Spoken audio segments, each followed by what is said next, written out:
अस्सलाम वालेकुम। Yes Weaver, आज हम करने लगे हैं पाकिस्तान स्टॉक एक्सचेंज का पिछले 20 साल का रिव्यू। उसकी ओवरऑल परफॉर्मेंस क्या रही है 2006 से लेकर 2026 तक, कैसी परफॉर्मेंस दिखाई है उसने। ओवरऑल इंडेक्स की बात कर रहे हैं हम, और कुछ इंडिविजुअल स्टॉक्स जिन्होंने मेजर और परफॉर्म किया है इंडेक्स को, उनकी भी बात करेंगे। इसके अलावा हम इसी वीडियो में चेक करेंगे कि कौन सी एसेट क्लास है जिसने सबसे ज़्यादा रिटर्न दिया है पिछले 20 साल में, जो कि पीरियड है 2006 से लेकर 2026 तक। तो हमारा कैसी इंडेक्स का ओवरऑल जो high growth bull and remarkable resistance overall history और परफॉर्मेंस है वो चेक करते हैं। हमारा टाइम फ्रेम 2006 से 2026 तक है। इंडेक्स इस दौरान जो ओवरऑल ग्रो हुआ है वो 9000 पॉइंट से लेके 182 लाख पे जनवरी 2026 में पहुंच चुका है। Almost even it's touch 189 also drawing January. Annual annual जो आपका एवरेज रिटर्न CAGR जिसको बोलते हैं, यानी हर मंथ जो ऑन द 1 जनवरी आपके पास अमाउंट थी उससे लेके 31 जनवरी तक जो उस अमाउंट में बेसिकली अपवर्ड आपको प्रॉफिट देखने में मिला है, वो 14 to 16% overall index based return आपको देखने को मिला है। परफॉर्मेंस करेक्टरिस्टिक की बात करें तो हाई रिस्क है जी, हाई रिवार्ड है। Return after outpace inflation and fix, बहुत सारे ईयर्स के दौरान आप देखेंगे नीचे कि इसने इन्फ्लेशन और फिक्स इनकम रिटर्न्स को बीट किया है, और करेंसी डिवेल्यूएशन जो है उसको भी आल्सो इसने कवर किया है और उससे बेहतर रिटर्न दिए हैं। तो हम स्टार्ट करते हैं जी। एनुअल बेस ओवरऑल एरा जो है हमारे पास 2006 से 2008 तक है। इसमें ग्लोबल फाइनेंसिंग क्राइसिस आपको पता है 2008 का बहुत मेजर क्राइसिस है। मार्केट अपने जो पीक पे है 15,000 पे पहुंची थी, देन क्रैश हुई वहाँ से, और काफ़ी जो है उसमें उसको फॉल आया देखने में, नीचे गिरी मार्केट। नेक्स्ट 2009 से 12 तक, हम ओवरऑल की बात करें, नीचे हम डिटेल ईयरली की बात करेंगे। 2009 से 2012 रिकवरी फेज था जी। इसमें दोबारा हमारी जो स्टॉक एक्सचेंज है वो क्राइसिस को ओवरकम करके रिटर्न टू एवरेज जो ईयरली रिटर्न है उस बेस पे आके 2012 में इसने 14,000 पॉइंट्स को दोबारा टच किया। 2016 से 2016 13 से लेकर 2016 तक जी हमारा गोल्डन बुल रन था। इसके दौरान इंडेक्स ने अपना जो 19,000 था उसको बीट करके index overall with in the 3 years 48,000 पे पहुंचा है। 2017 MCSI ग्रेड था जो इंटरनेशनल मार्केट है, उसके दौरान तो मार्केट हिट ने ऑल टाइम हाई जाके टच किया जो 53,124 था। ये मई 2017 है, after Pakistan was upgraded in the emerging markets. 2018 से 2020 तक जी हमारा स्टेबलाइजेशन फेज था, और देन कोरोना वायरस जो कोविड था उसने टच किया और इफेक्ट किया मार्केट को। तो ड्यू टू दिस ऑल और मार्केट नीचे भी गई तो 27,000 तक 2020 में, और फिर भी शेप उसमें रिकवरी आई। 2021 से 2023 जो बेसिकली पॉलिटिकल इश्यूज थे पाकिस्तान में, उनकी वजह से काफ़ी रेंज बाउंड रही, और बहुत ज़्यादा इन्फ्लेशन महंगाई होने की वजह से और पॉलिटिकल गवर्नमेंट्स चेंज होने के वजह से, आपको पता है PTI की गवर्नमेंट, दैन निगरान सेटअप था caretaker government, and then the other government which is currently you can say hybrid system और the establishment plus Noon League and People Party government. तो ये सारी सिचुएशन उसके दौरान रही जी। देन जब कुछ गवर्नमेंट स्टेबल हुई 2024 से 2026 तक, तो अपने हिस्टोरिक ब्रेकआउट पे आई, अपने प्रीवियस जितने भी उसके आई थे उनको ब्रेक किया, और फिर इंडेक्स ने एक ज़बरदस्त आपको बोल रही दी है जो स्टिल कंटिन्यू है, और लेट्स सी के आगे क्या होता है। तो अगर हम इसको रिटर्न को PKR और US बेस पे देखें तो while the index has grown 1,900 in PKR term past year, the return in US significantly lower due to depreciation of the rupees, क्योंकि आपको पता है US और PKR करेंसी की वैल्यू बहुत डी वैल्यू हुई है actually. So this is the situation. The top performing sector जो है जी 20 ईयर के ट्रेंड पे, उसमें कमर्शियल बैंक हैं सबसे पहले आपके बैकबोन इंडेक्स के रहे हैं, और उन्होंने एक कंसिस्टेंट आपको प्रॉफिट रेट दिया है, अच्छा इंटरेस्ट रेट होने की वजह से। फिर आपको फर्टिलाइज़र, क्योंकि आपको पता है कि पाकिस्तान एक एग्रीकल्चर कंट्री रही है ओवरऑल द पास्ट पीरियड, तो उस वजह से उसको फर्टिलाइज़र्स जो खाद बेचते हैं, यूरिया बेचते हैं, DAP बेचते हैं, उन्होंने अच्छा परफॉर्मेंस दिया आपको। उसमें फौजी फर्टिलाइज़र और एग्रो हैं, ये एक बड़े ग्रुप्स हैं जो और भी बहुत सारी अपनी सब्सिडीज होल्ड करते हैं। नेक्स्ट जो हमारे पास थी वो ऑयल एंड गैस थी, उसने अच्छा किया आपको, क्योंकि ऑयल एंड गैस आपको पता है कि जितना भी वो प्रोड्यूस कर सकें अपनी जो एटम कैटेगरीज है, तो उनके लिए सेल इशू नहीं होता हमेशा, और प्राइसेस हमेशा उसके अप जाते हैं ऑयल एंड गैस। तो उसमें वो GDC PPL एंड बाड़ी आल्सो इन्होंने बहुत अच्छा परफॉर्म किया है। नेक्स्ट हमारे पास टेक्नोलॉजी है। टेक्नोलॉजी के अंदर TRGO सिस्टम ने बहुत अच्छा परफॉर्म किया है, और इनमें स्पेशल जो ग्रोथ देखी गई है वो 2020 से 2025 के दरमियान देखी गई है। रिस्क फैक्टर और वॉलेटिलिटी की बात करें जी, तो माइक्रो इकोनॉमिक शिफ्ट जो है, फ्रीक्वेंट IMF प्रोग्राम जो हमने लिए हैं, और जो इंटरेस्ट रेट अप डाउन रहे हैं, उस वजह से ज़्यादा रिस्क आया है, और वॉलेटिलिटी आई है मार्केट में बहुत ज़्यादा ऊपर गई है नीचे आई है, जो एक मार्केट का फेस होता है actually for the experience trader is normal. Politically landscape पे बात करें जी, तो elections and change in government often lead to the short term market shocks. Liquidity की बात करें तो while the market large it can thin low volume during bearish spell making that difficult.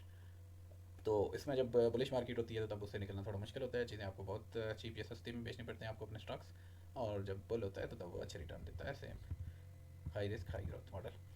तो अब हम कंप्रीहेंसिव देखते हैं जी कि पर ईयर इसने हमें क्या रिटर्न दिया। तो हम 2026 की बात करते हैं। 2026 में हमारी मार्केट ने 5% आपको ओवरऑल रिटर्न दिया। 2007 में इसने 40% दिया। 2008 में ये -58% पे चली गई, जो शायद सबसे बड़ा मेजर लॉस था ओवरऑल द पीरियड। देन 2009 में ये 60% पे पॉजिटिव पे गई जी, उसने रिकवर किया 2008 में जो लॉस किया था। देन 2010 में 28% दिया उसने, 2011 में -5% पे चली गई due to economic slow down and high inflation and all these things. 2012 में जी दोबारा एक अच्छा फेस स्टार्ट होने जा रहा है, beginning of multi year bull run. इसमें ऑलमोस्ट 49% आपको रिटर्न देखने को मिला है। 2013 में जी दोबारा 49%, अदर विद इन 2 ईयर्स आपको 100% रिटर्न दिए गए जी। ये इलेक्शन से पहले की जो सिचुएशन थी जनरल इलेक्शन की 2013 में, 2014 में 27% रिटर्न दिया है जी। स्टेबिलिटी और सी पैक की न्यूज़ ने बहुत ज़्यादा सपोर्ट इसको किया है। 2015 की बात करें तो जी मार्केट का कूलिंग पीरियड था जो पाकिस्तान में चलता है कि अब हीट हो गई है, कूल की ज़रूरत है, हटेवर। बहरहाल 2016 में जी इसने आपको दोबारा 45% रिटर्न दिया है। MSCI जो इमर्जिंग मार्केट्स का अपग्रेड मिला है उसको, उस वजह से। 2017 में जी political instability Panama papers issue जो आए थे उस वजह से -15 में गई है। 2018 में -8 में गई है जी, currency devaluation and economic adjustment की वजह से। 2019 की बात करें तो ऑलमोस्ट 10% दे दिया इसने रिटर्न आपको दोबारा से, जो आप IMF प्रोग्राम्स में एंट्री में गए थे और स्टेबलाइजेशन देखने को मिल रही थी। 2020 की बात करें तो जी +7% दिया इसने आपको रिटर्न। कोविड और क्रैश और वी शेप रिकवरी वाली सिचुएशन देखने में मिली है आपको। 2021 की बात करें तो इसने ऑलमोस्ट 1 और 2% रिटर्न दिया है। रेंज बाउंड रही है overall market due to high interest rate जो आपको पता है 19 to 22% पे पहुंचे थे।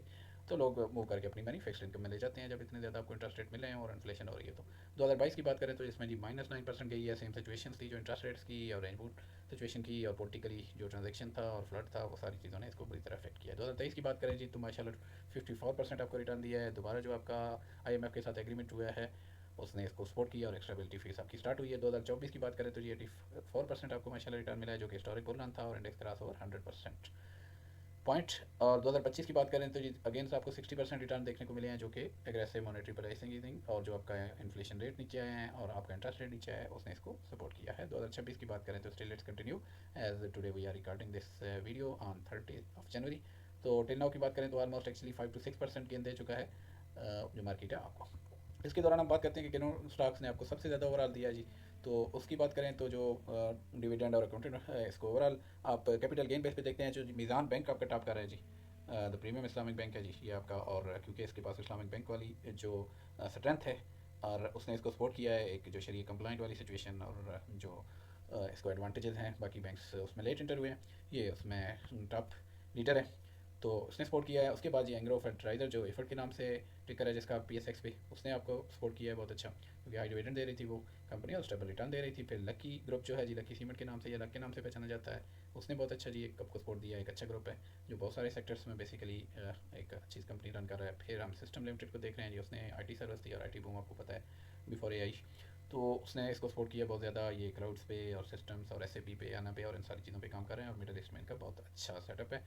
नेक्स्ट आपको जी FFC फर्टिलाइजर ने आपको बहुत अच्छा रिटर्न दिया है। ये मैंने आपके 5 स्टार टॉप स्टॉक्स कह सकते हैं जिन्होंने एक ओवरऑल अच्छा आपको दिया है। तो ओवरऑल बात करें जी कि हाई रिस्क और हाई रिवार्ड है जैसा कि हमने स्टार्ट में बात की थी, और जो कंपाउंडिंग एनुअल ग्रोथ रेट है इसका वो 14 to 16% है which is very very best. तो let's see what happen in next coming years. Next बात करें जी कि हम इस क्लास दूसरी जो है पाकिस्तान में अवेलेबल वो कौन सी हैं, तो वो जी स्टॉक्स के अलावा जो आपके पास ऑप्शन होते हैं वो गोल्ड होता है, रियल स्टेट होता है, या आप कह सकते हैं कि किसी हद तक आप करेंसी जैसे डॉलर या दूसरी करेंसी में आप अपने आप को प्राइस को सेव कर लेते हैं। तो उसकी बात करें जी तो गोल्ड जो अप्रोक्सीमेट 20 साल में गया है वो उसने 40x गया है जी। जो 8K था पर तोला वो ऑलमोस्ट 320K पर तोला पे गया है, 8,000 से 3,20,000 पे गया है जी। इसका जो CJR था वो 20 से 22% था और ये सेफ एज है। इसकी मेन रीज़न जो last within 1 or 2 years ही आप हुआ है वो वजह से हुआ है। बेसिकली अगर हम 16 या 18 ईयर पे देखें तो फिर गोल्ड बीट नहीं कर रहा स्टॉक एक्सचेंज को, लेकिन जब हम उसको लास्ट 2 ईयर्स की बुल रैली के बाद देखते हैं तो ये आपको देख रहे हैं कि ये अच्छा रिटर्न दिया इसने। उसके बाद जी KSE इंडेक्स जो था 16 to 18% वेल कंपाउंडिंग डिविडेंड दिया आपने। फिर नेक्स्ट आपके पास जाते हैं जो रियल स्टेट है, उसने भी आपको अच्छा रिटर्न दिया जो 10 से 15% अगर आपने अच्छी जगह पे और अच्छी लोकेशन पे अच्छी प्रॉपर्टी ली हुई थी with the rental income and all these things. तो बैंक डिपॉजिट पे बात करें तो ओवरऑल उसने 7 to 6% आपको रिटर्न दिया है जी, और लेकिन वो आपका इन्फ्लेशन की वजह से ऑलमोस्ट डाउन चला गया है। तो ये नोट आपके लिए इंपॉर्टेंट है जी कि इसमें ये जो रिटर्न्स हैं इसमें हमने ओवरऑल बेसिकली डिविडेंड नहीं शामिल किए हुए। तो अगर डिविडेंड को आप री इन्वेस्ट कर देते हैं जो प्राइस डाउन होता है डिविडेंड इशू होने के बाद फ़ौरन उसी बेस पे, तो देन आप कह सकते हैं कि PSX और जो गोल्ड है वो बराबर हैं, या PSX ने गोल्ड को रिटर्न ओवर कर दिया है और उसने अच्छी परफॉर्मेंस दी है गोल्ड से। बहरहाल गोल्ड का इशू ये है कि आप कोई ETF ओनली मिज़ान बैंक आपको गोल्ड का ETF दे रहा है, आप वो परचेज कर सकते हैं, या इंटरनेशनल मार्केट में कोई ETF गोल्ड का ले सकते हैं। अदरवाइज़ आपको उसको फिजिकल फॉर्म में रखना पड़ता है जी, जो एक डिफ़िकल्ट है उसको सेफ रखना, या ब्लॉकर्स में रखते हैं, या जो भी सिचुएशन है और उसको ख़रीदना एक अच्छे रेट पे एक जो है आपको ये देख के कि वो बिल्कुल ओरिजिनल है और फिर उसको सेल करना एक अच्छे रूटीन में। उसकी बजाय ये है कि स्टॉक्स आपको लिक्विडेट होते हैं, कभी भी आप उसको एक अच्छी कंपनी को थोड़ी रिसर्च करके नॉलेज हासिल करके ले सकते हैं और उसको कभी भी बेच सकते हैं। तो नेक्स्ट हम इसमें डीप डाइव देखें तो जी गोल्ड का आपको दे रहा है कि भाई उसने किया है, और कह रहा है कि जी अगर आप हैंग्रो और एफएफसी में होते तो फिर आप यकीनन गोल्ड को बीट कर चुके होते। तो ये ओवरऑल जी सिचुएशन है लास्ट समटाइम्स की। तो बाकी जो आप करते हैं लिक्विडिटी के हिसाब से तो गोल्ड जो है वेरी हाई है, और पीएसएक्स भी हाई है, और रियल स्टेट लो है। पैसिव इनकम के हिसाब से देखें तो गोल्ड में कोई आपको मंथली ईयरली क्वार्टरली इनकम नहीं मिल रही। पीएसएक्स में आपको डिविडेंड मिल रहे हैं विच is very well. Real estate में आपको रेंट मिल रही है। अगर आपकी कंस्ट्रक्टेड मनी है, नॉट इन द प्लाट की सिचुएशन में है, तो फिर तो कुछ नहीं आएगा आपको उससे, सिर्फ जो कैपिटल गेन है रेट बढ़ा है ईयरली बेस पे वही फायदा होना है। लेकिन आपको ओवरऑल ये है कि एक अच्छी जगह पे है और रेंटेड प्रॉपर्टी है, तो उससे आपको एक बेहतर रेंट आ सकता है which is not equal to, और वो पी एस एक्स के डिविडेंड को बीट नहीं करेगा, बट एक आपको मंथली पैसिव इनकम आ सकती है। एंट्री ऑफ फीस की बात करें जी तो गोल्ड जो है वो बाय ग्राम की सूरत में बाय किया जाता है जी, और जो पी एस एक्स स्टॉक्स हैं वो वन शेयर आप बाय कर सकते हैं। और रियल स्टेट के लिए आपको बहुत ज़्यादा मनी चाहिए एट द स्पॉट। तो गोल्ड और जो स्टॉक्स है इसमें आपको एडवांटेज है कि आप एक एक स्टॉक 500 200 100 200 500 से आप काम स्टार्ट कर सकते हैं, बट जो रियल स्टेट है उसमें आप ये नहीं कर सकते। इन्फ्लेशन एज की बात करें जी कि जो आपकी दीमक है, माशी दीमक, वो जो आपके पैसे को खाती रहती है, उसके अगेंस्ट जो कौन सी है जो एंटी रस्ट है, जो आप स्प्रे कर देते हैं अपनी मनी पे और वो आपके पैसों को, दीमक को नहीं खाने देती या उनसे ज़्यादा बचा लेती है। तो गोल्ड कहें जी तो एक्सीलेंट उसने परफॉर्मेंस दी, और पी एस एक्स को कहें तो गुड दी है जी, रियल स्टेट को कहें तो मॉडरेट किया है उसने। तो दिस वॉज जी overall scenario of last 20 years. Hope कि इसमें से आपको एक बेहतर नॉलेज मिला है और आप बेहतर डिसीजन कर सकते हैं। ये कोई फाइनेंशियल एडवाइस नहीं है, ये आपके लिए एक ओवरऑल आपकी रिसर्च के लिए वीडियो है कि इससे आपसे सीखें और मज़ीद आप रिसर्च करें और बेहतर इन्वेस्टमेंट करें, अपने पैसों को बचाएं, सेव करें और फिर उनको इन्वेस्ट करें, और जो माशी दीमक है उससे बचाएं और अपनी ज़िंदगी बेहतर बनाएं, अपने बच्चों की, अपने आने वाले नस्लों की ज़िंदगी बेहतर बनाएं। खुश रहें, खुशहाल रहें, तो हमें याद रखें। Thank you very much.